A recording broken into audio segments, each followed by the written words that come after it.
اعوذ باللہ من الشیطان الرجیم بسم اللہ الرحمن الرحیم۔ السلام علیکم ورحمۃ اللہ وبرکاتہ۔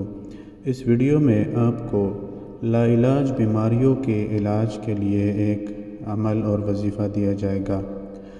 اگر کوئی شخص لاعلاج بیماری میں مبتلا ہو جائے تو مرض شدید میں مریض کے سرہانے بیٹھ کر اس طرح تسبیح پڑھیں کہ تسبیح مریض کے سر سے مس ہوتی رہے۔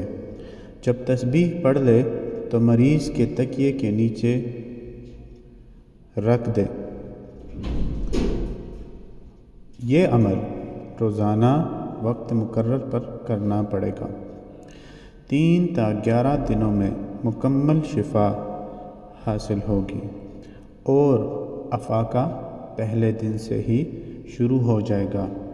اس عمل میں عامل کو یا اللہ ہو یا سلام ہو پڑھنا پڑے گا اور اس کی تعداد 167 یعنی 167 مرتبہ ہوگی۔ اول و آخر 11 مرتبہ درود شریف پڑھنا ضروری ہے۔ یہ عمل بارہا کا آزمایا ہوا ہے اور کبھی بھی اس عمل کے بعد مایوسی نہیں ہوئی۔